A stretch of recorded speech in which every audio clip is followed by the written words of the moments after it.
Hello pharma student, कैसे हैं आप सब? बढ़िया मजे में। चलिए, जैसा आप लोग को पता है, हम लोग पढ़े थे diploma in pharmacy second year का सब्जेक्ट बायोकेमिस्ट्री। और बायोकेमिस्ट्री हम चैप्टर नंबर 9 आज के लेक्चर में स्टार्ट करेंगे। आज के लेक्चर में देखें चैप्टर नंबर 9 के बारे में। चैप्टर नंबर 9 क्या कहता है, इसमें कौन कौन से टॉपिक है, पहले वो देख लीजिएगा। आज के टॉपिक में हम पढ़ेंगे मिनरल्स के बारे में। मिनरल्स क्या होते हैं, कितने टाइप्स के होते हैं, इनके फंक्शंस क्या होते हैं, इनके डिफिशियंसी, इनकी कमी से कौन कौन सी रोग हो सकते हैं। साथ में रिकमेंडेड डाइटरी रिक्वायरमेंट्स होता है, यानी पर डे डेली में हमको कितना मिनरल्स हमारी बॉडी को इनटेक करना चाहिए, हमारी बॉडी को खाना चाहिए। ये रिकमेंडेड डाइटरी रिक्वायरमेंट्स के अकॉर्डिंग हम देखेंगे। क्लियर? तो हम क्या क्या देखेंगे, मिनरल्स क्या होते हैं, मिनरल्स के टाइप्स क्या होते हैं, इसके फंक्शंस क्या होते हैं, इसके डिफिशियंसी डिजीज क्या होती हैं, और हमारी बॉडी को कितनी मिनरल्स की रिक्वायरमेंट होती है। बिना किसी देरी के चलिए चलते हैं हम अपने टॉपिक की तरफ। हम अब देखेंगे मिनरल्स। देखिए, मिनरल्स क्या होते हैं, आप देखिएगा। मिनरल्स एक इनऑर्गेनिक एलिमेंट, इनऑर्गेनिक करने का मतलब है न तो कार्बन है, न तो हाइड्रोजन है, न तो ऑक्सीजन है।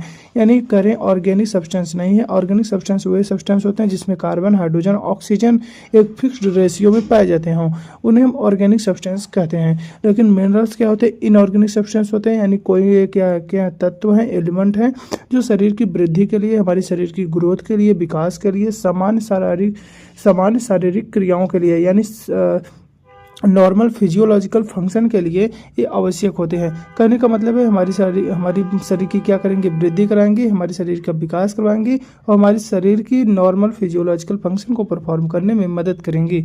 ये जो होते हैं नॉन ऑर्गेनिक सब्सटेंस होते हैं, शरीर इन्हें स्वयं नहीं बना पाता है, इसलिए इन्हें हमें भोजन में लेना पड़ता है, यानी खाने के रूप में इन्हें हमें लेना पड़ता है।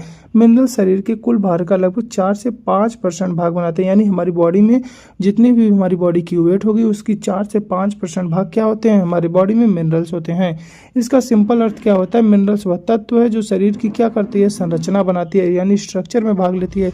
हमारे शरीर के स्ट्रक्चर को बनाने में मिनरल्स मदद करते हैं और शारीरिक क्रियाओं यानी फिजियोलॉजिकल फंक्शन को नियंत्रित करती है। जैसे एंजाइम और हार्मोन के कार्य में भी सहायता करती हैं। यानी कहने का मतलब है जो एंजाइम है, जो हार्मोन है, जो काम करते हैं, उनको काम करने में भी इन मिनरल्स का इस्तेमाल होता है। यानी मिनरल्स क्या करते हैं, उसमें हेल्प करते हैं। कुछ इसकी विशेषताओं की बात करें, कुछ इसके कैरेक्टरिस्टिक्स की बात करें, तो ये क्या होते हैं, इनऑर्गेनिक सब्सटेंस। हमने ऊपर भी बात कर लिया है कि ये क्या होते हैं, इनऑर्गेनिक सब्सटेंस होते हैं और ये ऊर्जा प्रदान नहीं करते हैं।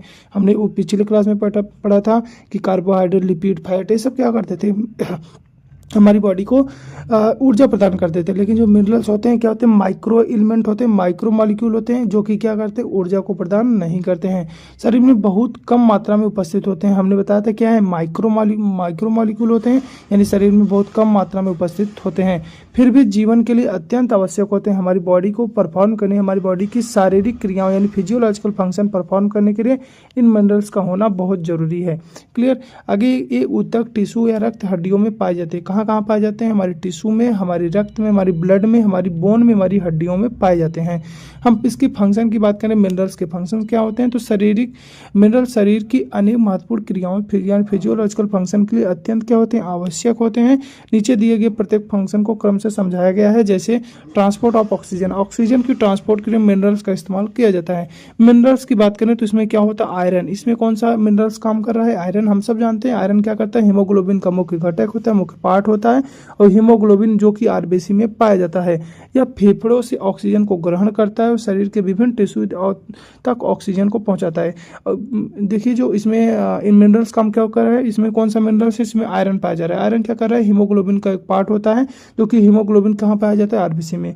और यह क्या करता है, हीमोग्लोबिन ऑक्सीजन को ग्रहण करता है, यानी ऑक्सीजन को फेफड़ों से ले लेता है और शरीर के अलग अलग पार्ट तक ऑक्सीजन को पहुंचाता है। यदि आयरन की कमी हो जाए तो एनीमिया हो जाता है और शरीर में ऑक्सीजन सप्लाई कम हो जाएगी। क्यों? क्योंकि आयरन ही क्या कर रहा था, हमारी बॉडी में ऑक्सीजन को सर्कुलेट करवा रहा था, ऑक्सीजन को जगह जगह पहुंचा रहा था।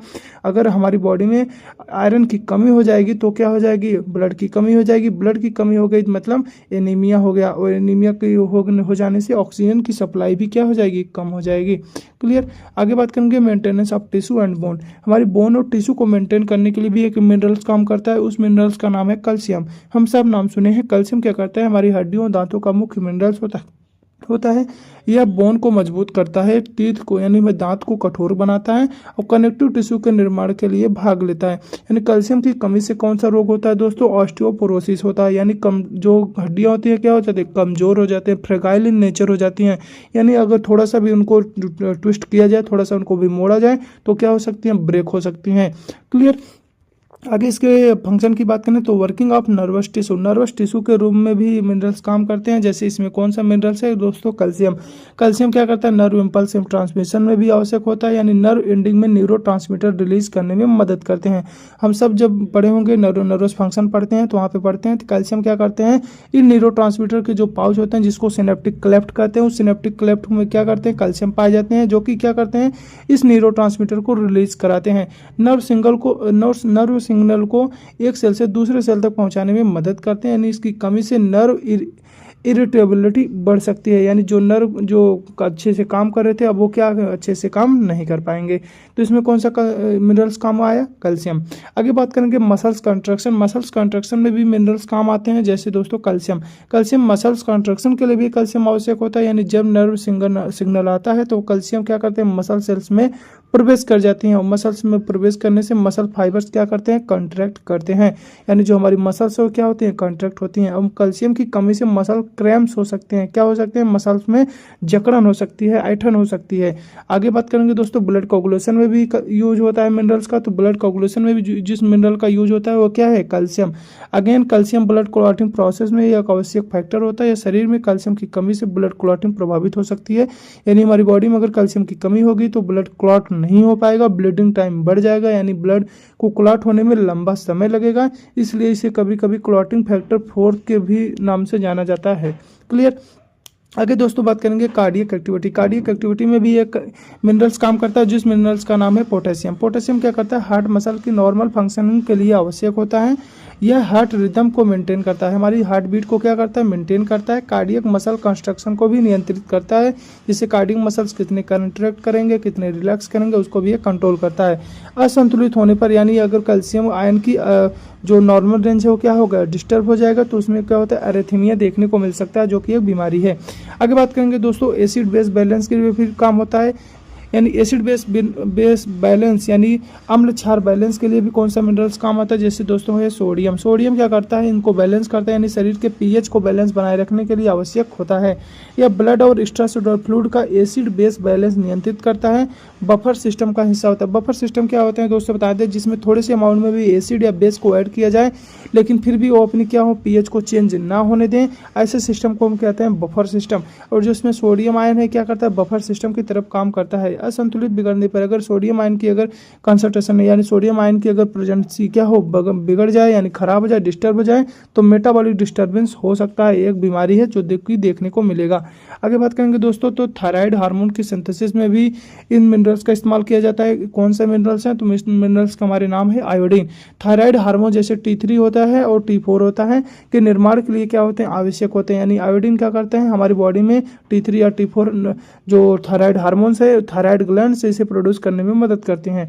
ये जो हार्मोन्स होते हैं मेटाबॉलिक को नियंत्रित करते हैं, ग्रोथ को डेवलपमेंट में सहायक होती हैं।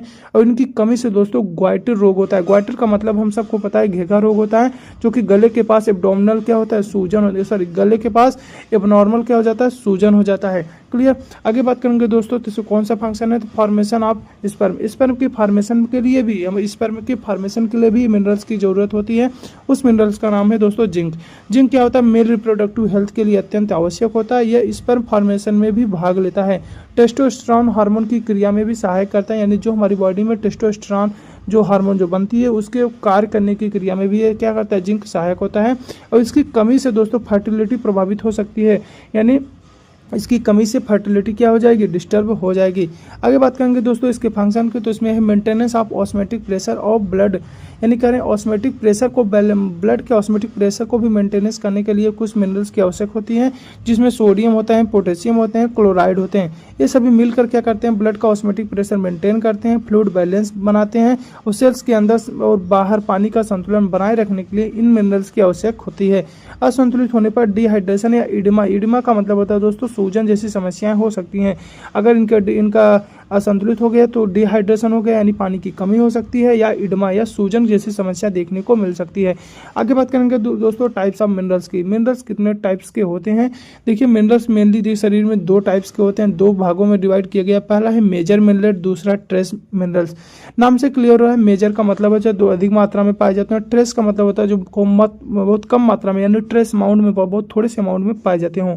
देखिए हम बात करेंगे पहले मेजर मिनरल्स के, तो वे मिनरल्स जिनकी आवश्यक शरीर में अधिक मात्रा में होती है, सामान्यतः 100 mg पर डे की से अधिक होती है, उन्हें हम मेजर मिनरल्स की कैटेगरी में रखते हैं। ये शरीर की संरचना द्रव संतुलन के लिए अत्यंत आवश्यक होते हैं। इनमें कौन कौन सा मिनरल्स आता है दोस्तों? तो इसमें आता है calcium, phosphorus, sodium, potassium, magnesium, chloride and sulphur. अब बात करेंगे दोस्तों इसकी विशेषताओं की, तो इसकी विशेषताएं क्या होती हैं? हड्डियों दांतों को निर्माण में भाग लेती हैं, बॉडी फ्लूइड को बैलेंस कराती है, मसल्स कंस्ट्रक्शन के लिए और नर्व इंपल्स ट्रांसमिशन में भाग लेती हैं। आगे बात करेंगे दोस्तों ट्रेस मिनरल्स। ट्रेस मिनरल्स क्या होते हैं? जो बहुत थोड़े अमाउंट में यानी वे मिनरल्स जिनकी आवश्यकता शरीर में बहुत कम मात्रा में होती है, यानी सामान्यतः 100 mg पर डे से कम होती है। इनकी मात्रा बहुत कम होती है परंतु महत्व बहुत पूर्ण अधिक होता है, क्योंकि ये क्या होते हैं? कुछ बेसिक नेसेसरी फंक्शन को भी परफॉर्म करते हैं, जिसमें आते हैं आयरन हो सकता है, आयोडीन है, जिंक है, कॉपर है, फ्लोराइड है, सेलेनियम है, मैग्नीज होते हैं। आगे बात करेंगे दोस्तों इसकी विशेषताएं की, तो ये क्या करते हैं? एंजाइम की एक्टिविटी में भाग लेते हैं, हार्मोन के सिंथेसिस में भाग लेते हैं, मेटाबॉलिक रिएक्शन में नियंत्रित करती हैं और हीमोग्लोबिन के फॉर्मेशन में भी भाग लेते हैं। अब हम एक एक करके कुछ मिनरल्स को पढ़ेंगे। पहले हम पढ़ते हैं दोस्तों कैल्शियम के बारे में। देखिए कैल्शियम के बारे में आप सबको अंदाजा होगा ही। तो कैल्शियम क्या है? मेजर मिनरल्स होते हैं जो अभी ऊपर हमने देखा है। यह शरीर की सबसे अधिक मात्रा में पाए जाने वाला मिनरल्स होता है। शरीर में कुल कैल्शियम का लगभग 99% भाग हड्डियों और दांतों में पाया जाता है, यानी विशेषकर हमारे जो दांत होते हैं, हमारी हड्डियां होती हैं, विशेषकर किसके बनी होती हैं? कैल्शियम के। शेष 1% क्या होते हैं? ब्लड में कोमल यानी वो सॉफ्ट टिश्यू में उपस्थित होते हैं। यह शरीर की संरचना और शारीरिक क्रियाओं के लिए अत्यंत क्या होते हैं? आवश्यक होते हैं। इसकी फंक्शन की बात करें तो हमने ऊपर भी देख चुका है, बस इसको हम हेडिंग का देखेंगे। जैसे स्ट्रक्चरल फंक्शन होता है, यानी कैल्शियम हड्डी और दांतों को मुख्य घटक होते हैं, उन्हें मजबूती और कठोरता प्रदान करता है। मसल्स कंस्ट्रक्शन होता है, हमें ऊपर हमें इसके फंक्शन को देख लिया है। ब्लड क्लॉटिंग में भी यूज किया जाता है, नर्व इंपल्स ट्रांसमिशन में यूज इस्तेमाल किया जाता है, हार्ट फंक्शन में भी इस्तेमाल किया जाता है इन कैल्शियम का। तो हमने ऊपर अभी ये सब चीज़ें अभी हमने देख लिया है। आगे बात करेंगे दोस्तों इसके डिफिशियंसी की यानी इसकी कमी से कौन कौन से रोग होते हैं। देखिए इसकी कमी से होता है रिकेट्स। रिकेट्स क्या होता है? छोटे बच्चों में होने वाली बीमारी होती है, जिसमें हड्डियां क्या हो जाती है? कमजोर हो जाती हैं और क्या हो जाती हैं? टेढ़ी हो जाती हैं, यानी हड्डियां क्या होती हैं? छोटे बच्चों में कमजोर होकर टेढ़ी हो जाती हैं। अगला जो इसमें डिजीज होता है दोस्तों ऑस्टियोमलेशिया।